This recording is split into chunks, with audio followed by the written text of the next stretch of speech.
mi termómetro marcaba 40 en mi oficina, pero ahora estamos en un aula con No aire así. acondicionado, que no hay muchos en Sciences Po, por razones de principio. Y hoy tenemos el placer de estar con Manuel Jiménez Sánchez, que va a presentar su trabajo.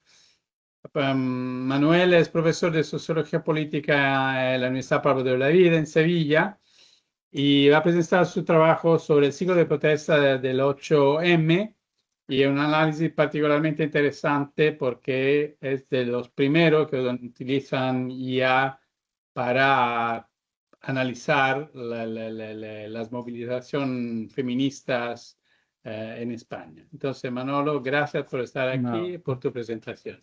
Como de costumbre, una presentación de 25 minutos y Bueno, luego tenemos vale, estupendo, muchas gracias. tiempo de debate. Muy bien. Aunque con el aire acondicionado dan ganas de alargarlo un poquito. Bueno, muchísimas gracias, Ettore. Eh, lo que voy a presentar hoy aquí es parte de un proyecto que estoy realizando junto con Marta Jiménez López y Daniel Romero Portillo sobre el conflicto de género en el contexto de la movilización feminista en España en los últimos años. Eh, Parte de esta presentación y parte de las ideas que voy a presentar se han desarrollado durante mi estancia aquí en el CRIS, en Sciences Po, gracias a una ayuda de movilidad de la red Incasi, que está financiada dentro del programa de Horizonte Europa por una de las ayudas Marie Curie de movilidad de investigadores. Entonces, bueno, tengo que dar las gracias en primer lugar a la IP del proyecto, a Sandra Facelli por su ayuda y por animarme a realizar la estancia. Y por supuesto también mi agradecimiento al CRIS, a Sciences Po y muy particularmente a Héctor Herreki, que es un anfitrión fantástico, muchísimas gracias. Y también, bueno, pues a todos los integrantes de Incasi, del CRIS y al servicio de administración. Tengo que mencionar a Linda Enrani, que siempre ha estado muy dispuesta a ayudar y le agradezco muchísimo su ayuda durante la estancia. Bueno, pasando a la presentación. El punto de partida de hoy es lo que podemos llamar la paradoja del consenso movilizador, o si no se quiere hablar de paradojas, pues podríamos hablar de un puzzle empírico. ¿Vale? Los datos que aparecen aquí en este gráfico son los datos de asistencia a manifestaciones durante el 8M en Madrid, que podemos pensar que son representativos de la evolución de la movilización durante el 8M en España en general. Los podemos extrapolar al conjunto de España. Lo que vemos es que hasta el año 2016 o así, y si nos vamos atrás en el tiempo, lo que vamos a encontrar son movilizaciones durante el 8M que no reunían a más de 5.000 personas, o así en Madrid, solo en Madrid. Eh, a partir de 2017 se multiplica por 8 y se llega a 40.000 y en 2018 y en 2019 alcanzan esas cifras que vemos de 375.000 asistentes solo en Madrid, ¿vale? Posiblemente en los años de más movilización, si tenemos en cuenta el número de convocatorias, posiblemente la más extendida en la geografía española, y si tenemos en cuenta la participación, pues posiblemente el ciclo de movilización feminista más importante en España y seguramente a nivel internacional. Después, a partir de 2020, lo que vemos es una caída con cero participación en el 2021 debido a las restricciones de la pandemia. Y cuando se retoman las movilizaciones en la calle, pues lo que vemos es que aumenta la participación, pero no es en relación a los momentos previos al pico, pero no se alcanzan esos niveles de participación, ¿no? Estamos en una fase de desmovilización clara. Y además esas líneas de distintos colores lo que demuestra es que a diferencia de las convocatorias unitarias previas, ahí el resultado de esos números son la suma de distintas convocatorias, ¿vale? Hay una división en el movimiento en cuanto a las convocatorias de manifestación. Además, son unos años en los que, fruto precisamente de esas movilizaciones tan exitosas, se ponen en marcha determinadas medidas que, como la ley bueno, la reforma del Código Penal en relación con la violencia de género, que es la ley conocida como la ley del solo sí es sí, o la ley trans de autodeterminación de género, que están vinculadas precisamente a ese aumento de la movilización, es una cuestión del éxito de la movilización, pero que generan muchísimo conflicto, división interna y conflicto en la sociedad, ¿vale? Entonces, bueno, vamos a pasar a esa fase de conflicto. Entonces tenemos una fase de apogeo con muchísima participación. Las encuestas hablaban de casi un 25% de participación de ciudadanos en el 8M en 2018-2019, un porcentaje mucho más alto entre mujeres y sobre todo un evento, unos episodios que generan mucho apoyo. ¿Vale?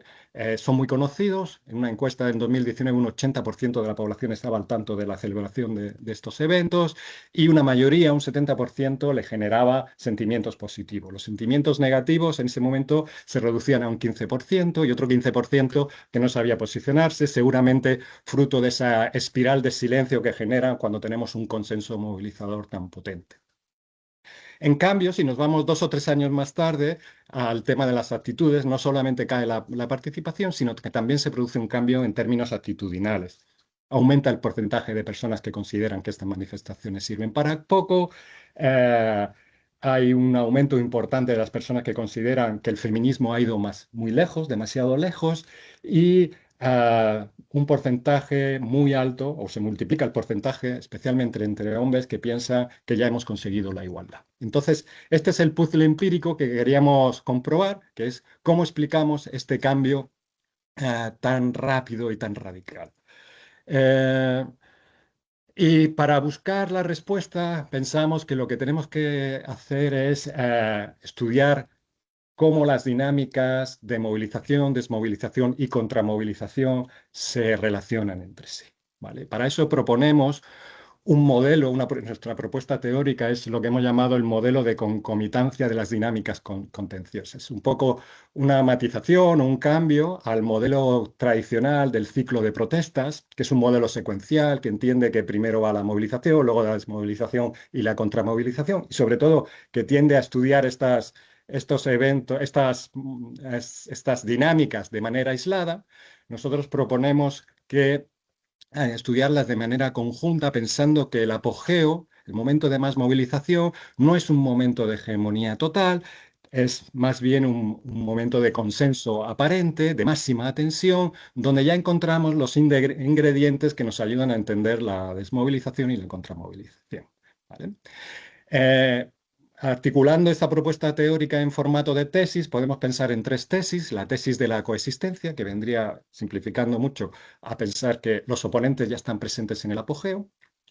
La tesis del éxito es la semilla de la erosión, que vendríamos a pensar que la heterogeneidad vinculada a consensos amplios son los que generan tensiones que llevan a la desmovilización, y la tesis de la interdependencia, que es que los procesos de desmovilización y contramovilización se alimentan mutuamente. ¿Vale? Esta es como la propuesta para analizar, para dar cuenta de ese puzzle empírico, entender estas dinámicas contenciosas de manera concurrente, concomitante. Si ese es el planteamiento teórico, ¿cuál es nuestra aproximación analítica? ¿Vale? La pregunta que nos hacemos es ¿dónde podemos observar esto? ¿Cómo podemos aproximarnos empíricamente al estudio de esto?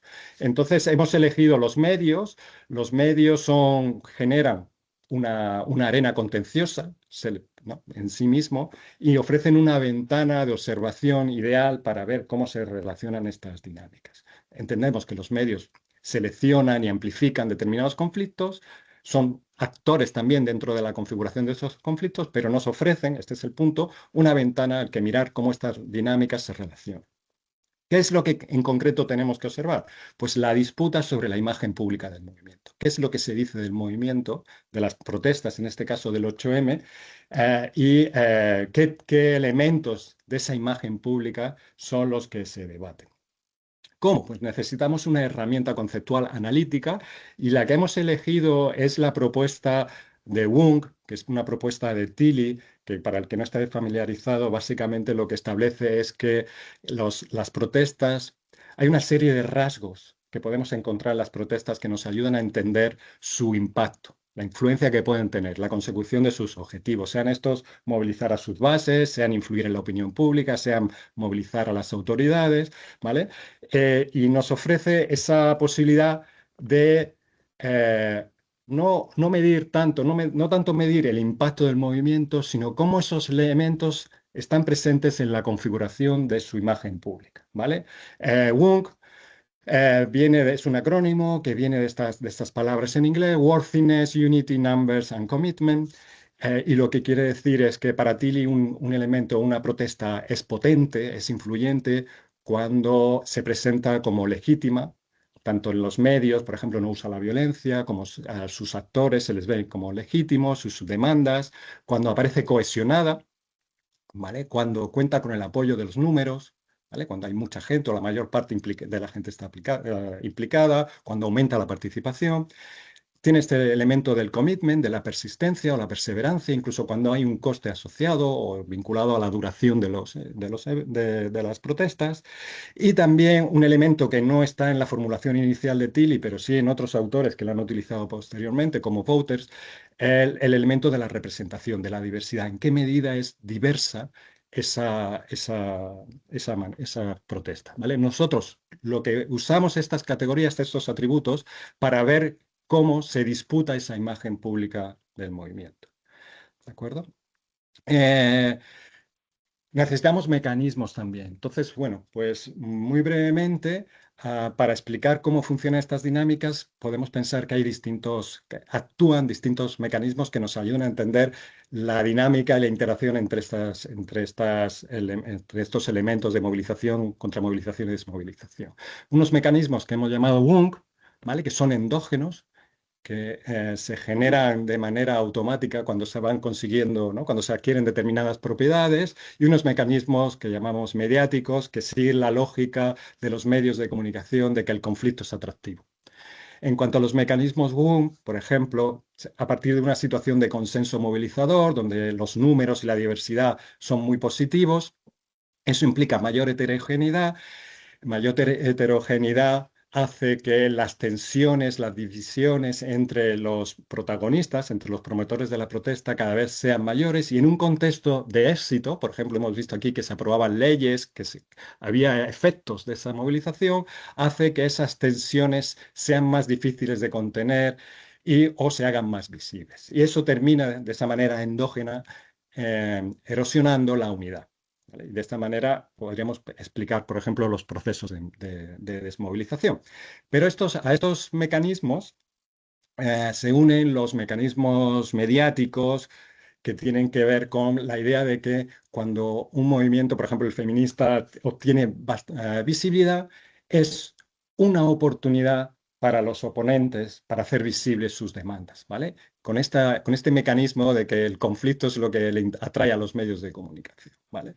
Y de nuevo, las tensiones internas también habría este mecanismo de amplificación, porque es lo que atrae a los medios de comunicación y genera nuevas oportunidades para los oponentes. Bueno, sí sería un poco los mecanismos detrás de estas lógicas. Este sería muy rápidamente el marco teórico y el marco analítico. Voy a pasar a la metodología. ¿Qué datos tenemos para analizar esto? Bueno, pues lo que hemos hecho es construir una base de datos de noticias publicadas en 7 medios distintos en España durante 11 años, concentrándonos en los momentos del 8M, ¿vale? Miramos esa ventana 10 días antes y 10 días después, en total 21 días, alrededor de la celebración del Día Internacional de la Mujer, del 8 de marzo, ¿vale?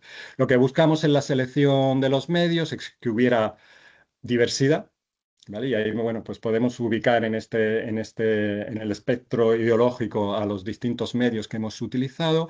Buscábamos medios que también tuvieran gran audiencia, y también al final la selección ha estado un poco dada por la posibilidad de scrapear, ¿vale? Porque muchas veces, esto no lo he comentado, lo que hemos hecho ha sido un scrapping directamente a través en los medios de comunicación, en sus páginas, utilizando sus buscadores con unas palabras clave. Y hemos complementado eso también con buscadores generales como Google News, y algunos medios no se dejaban scrapear, ¿no? Entonces, bueno, este es el resultado. El resultado son, primero tuvimos unas 24.000 noticias y después de un proceso de selección automática y de clasificación nos quedamos con 13.000 noticias. 13.000 noticias para esos 11 años. De esas 13.000 noticias, unas 5.000 hacen referencia a la protesta directamente y el resto no hay referencia a la protesta del 8M, pero sí son sobre temas de desigualdad. Esto es un poco la base de datos. Para ver un poco más cómo se configura esa base de datos, tenemos estos dos gráficos. En el de la izquierda lo que vemos es la evolución de las noticias a lo largo del tiempo. Y ya vemos una cosa, si recordamos la movilización anterior, veíamos que había una caída en la movilización con los datos de Madrid, ¿no? Pero que podíamos extrapolar al conjunto de España y vemos aquí que la atención mediática se mantiene, ¿no? O sea, ya está anunciando algo que comentaré después, que es esta idea del desacople de la atención mediática. Pero lo que vemos aquí también es, bueno, la idea es que en el apogeo no es el momento en el que más atención se presta, ¿vale? Que incluso en 2021, que no hubo movilizaciones, pero mucha polémica alrededor de si se celebraba o no en condiciones de pandemia la movilización y sobre todo si en la celebración en el año previo había contribuido a la extensión del COVID y todo esto, había mucha problemática, recibió más atención. ¿Vale?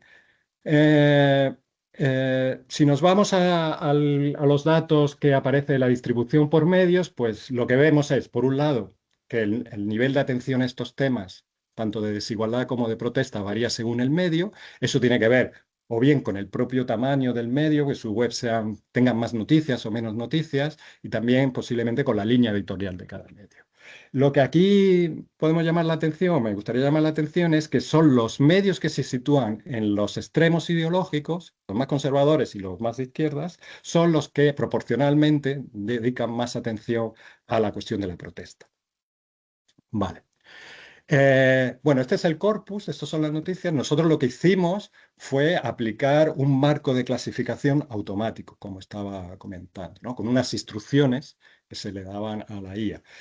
Para llegar a ese marco de clasificación final, pues hicimos un montón de pruebas con distintos modelos, con distintas catas. La última cata, cuando ya veíamos que en nuestro marco de clasificación las instrucciones que dábamos a la IA estaban funcionando, eran estables, hicimos una prueba con dos modelos de GPT y nos quedamos con uno de ellos, con el que era más robusto en términos de coherencia a la hora de clasificar las noticias. Por ejemplo, que si no detectaba protesta, no clasificaba luego los rasgos que hemos visto de la protesta. Este tipo de coherencia interna. ¿Vale? Entonces tenemos una base de datos con muchas variables, con 68 variables, que podemos hablar en distintos bloques, ¿no? Que se están organizadas en distintos bloques relacionados con la temática, con el tema dominante en la noticia, si hay protesta o no, vinculación con la protesta, como he comentado antes, si esa protesta es feminista o antigénero. Luego tenemos un bloque muy amplio de variables que tienen que ver con las dimensiones boom que he comentado al principio, con la presencia de quién es el actor dominante al que se refieren esas protestas, si es feminista, antigénero, si están ambos, si no se identifica. Y una muy importante es el tipo de conflicto. Si hay conflicto y si ese conflicto es antigénero o feminismo, o sea, feminismo antigénero o interno dentro del feminismo.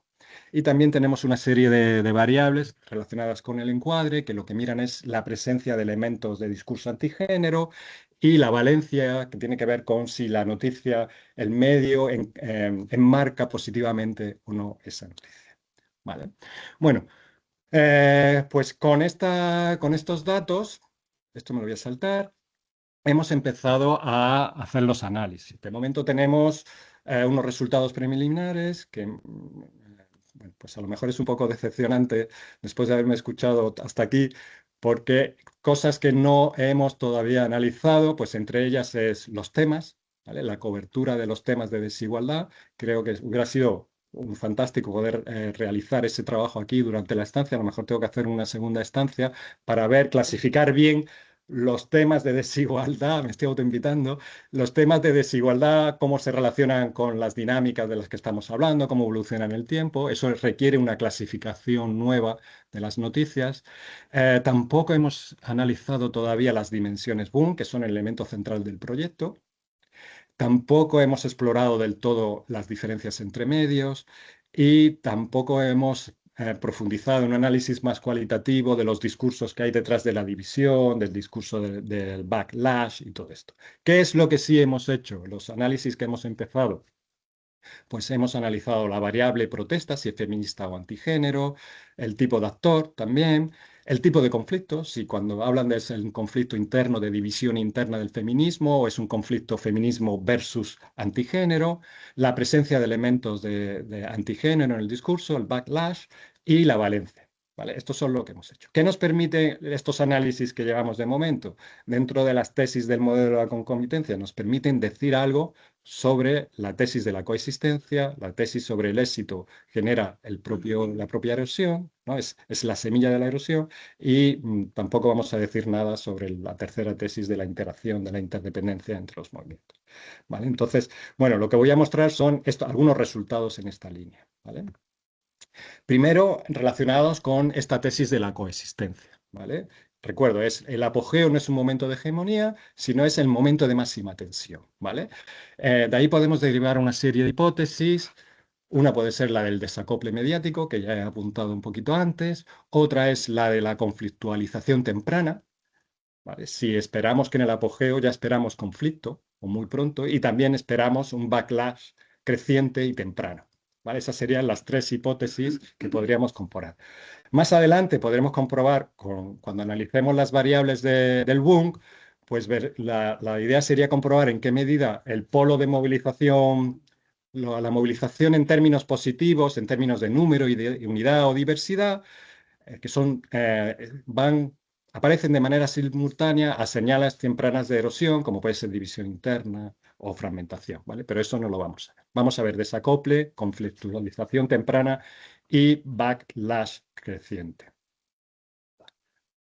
Backlash creciente. ¿Vale? Mira, aquí están unos primeros datos. Aquí tenemos en las columnas, de nuevo, los datos de participación de asistencia a Madrid, los que hemos visto antes, para recordarnos cómo evoluciona la movilización.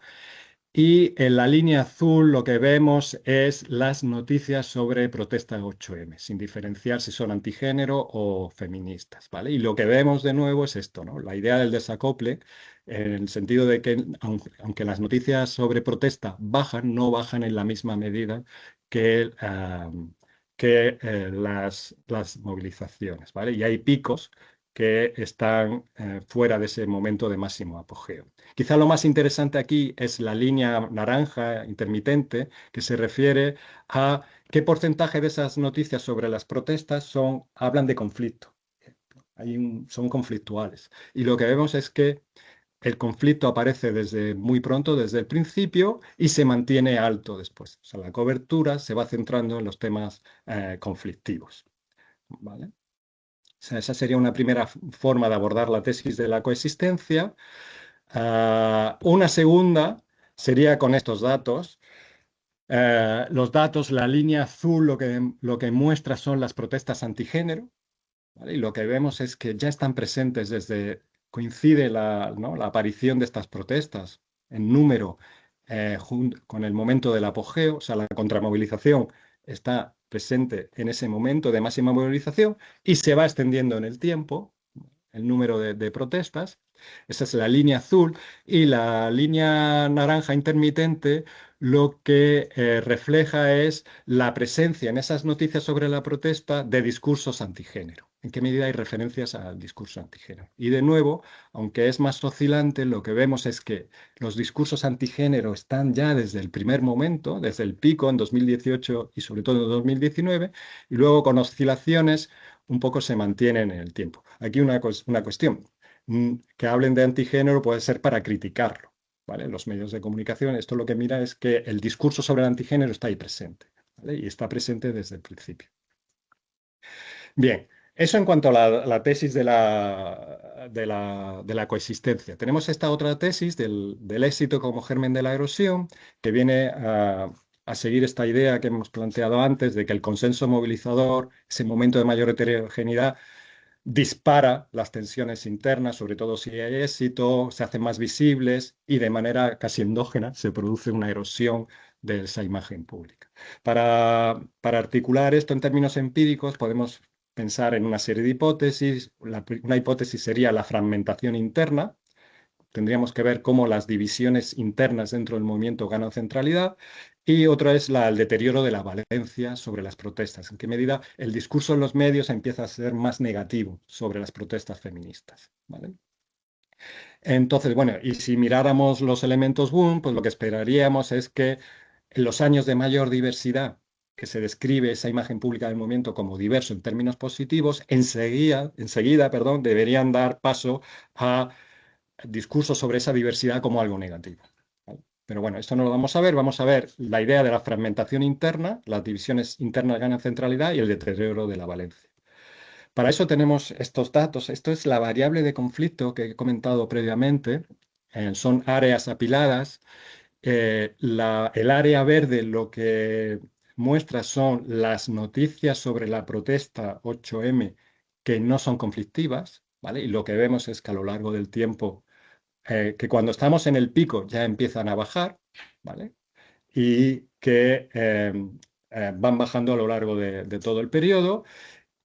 Y nos interesan sobre todo las dos franjas naranjas o marrones, no sé qué, o rosas, no sé qué color es este. Eh, la más clarita se refiere a los conflictos antigénero, la presencia de conflictos antigénero en las noticias, y lo que vemos es que están ahí presentes desde el principio. Y luego, el más oscuro son los conflictos internos del movimiento. Y lo que vemos es, por un lado, lo que he comentado antes, que el conflicto antigénero está presente desde el principio y a este se le va añadiendo el conflicto de la división interna. ¿Vale? Esa idea de que el éxito genera su propia debilidad o su propio fin. Aquí tenemos otros datos relacionados con la valencia. Cuando se habla de la protesta antigénero o cuando se habla de la protesta feminista, el discurso es positivo del medio, el enfoque, el encuadre es positivo o negativo. ¿Vale? Las líneas de abajo naranjas se refieren a las protestas antigénero, que son muy poquitas, quizá tendría que haber hecho un gráfico aparte para verlo bien, pero básicamente la idea es lo que se ve es que en general en todos los medios el encuadre de estos, la valencia, el encuadre que se da a estas protestas es negativo. Normalmente predomina la visión negativa. Si miráramos distintos medios esto cambiaría, pero en general es negativo. Predomina la visión negativa frente a la positiva. ¿Vale? Si nos vamos a cómo se describen las protestas feministas, vemos que la valencia positiva son los puntos más claritos y las noticias que tienen un predominio de una visión negativa son los puntos más oscuros. Lo primero que vemos es que en el ciclo de movilización 2018-2019 hay mucha distancia, ¿vale? Predomina una visión positiva y según vamos moviéndonos en los años, esa diferencia se hace más pequeña. Aumenta una visión negativa de las protestas feministas. Incluso en algún momento, en el año 2023, que es posiblemente un año de máximo conflicto, predomina la visión negativa. Bueno, pues hasta aquí es donde estamos con las pruebas de estas tesis, ¿vale? Y estos son los resultados que podemos mostrar sin que nos quedamos dormidos ya del todo a estas horas. Eh, Así que bueno, si hay preguntas, yo tengo una pregunta para terminar, ¿vale? Para que no terminar así tan en seco, que posiblemente estemos todos pensando, vale, pero estos datos, ¿en qué medida son fiables? ¿Vale? Pues nosotros, estos datos que nos presenta aquí esta gente, ¿en qué medida son fiables? ¿Vale? Pues nosotros, como en todo tipo de trabajos que hay una codificación de humanos, hemos hecho un test de fiabilidad. ¿Vale? Hay que pedirle estos test tanto cuando los codificadores son humanos como también cuando la codificación la hace la IA, ¿vale? Entonces nosotros hicimos este test a partir de un muestreo estratificado de noticias con categorías que nos interesaban, que veíamos que eran especialmente problemáticas, utilizando 7 codificadores, con un proceso de revisión, ¿vale? De resolución de distintas visiones entre codificadores y siempre imponiendo al final la visión humana, ¿no? El acuerdo humano frente al enfoque de la IA, ¿vale? Con esa muestra podíamos, bueno, pues tener algunas medidas de error y de validez de nuestros datos, ¿vale? Con un alcance limitado, porque no tenemos muchos recursos, pero algo nos sirve, ¿no? Y voy a mostrar los resultados relacionados con la precisión, que es que básicamente lo que mide es en qué medida o con qué frecuencia la IA acierta cuando clasifica una noticia de determinada manera, ¿vale? Y los resultados son estos que se pueden ver ahí. Y es que cuando las variables son más estructurales, la IA funciona estupendamente, ¿vale? Por ejemplo, para detectar que hay protesta, un nivel muy elevado de coincidencia IA humano, para identificar la protesta feminista, para identificar el discurso antigénero, la valencia positiva, súper bien, funciona muy bien. Pero cuando tenemos categorías un poco más interpretativas, esa precisión baja un poquito, ¿vale? Ahí tenemos un poco, estos son los datos donde peor funciona de lo que hemos visto. Esto quiere decir ¿que nuestros datos no son válidos? Yo creo que no. Lo único que tenemos que tener más cautelas a la hora de hacer esta interpretación, porque precisamente en estas categorías que son más interpretativas es también donde el acuerdo humano-humano es más elevado. De hecho, nosotros lo comprobamos que los codificadores tendían a estar en desacuerdo también en este tipo de cuestiones. Entonces, los datos hay que manejarlos con cautela, como los datos que se obtienen también cuando tienes un equipo de codificadores. Y bueno, yo no sé si queréis, yo lo voy a dejar aquí, creo que me he pasado del tiempo.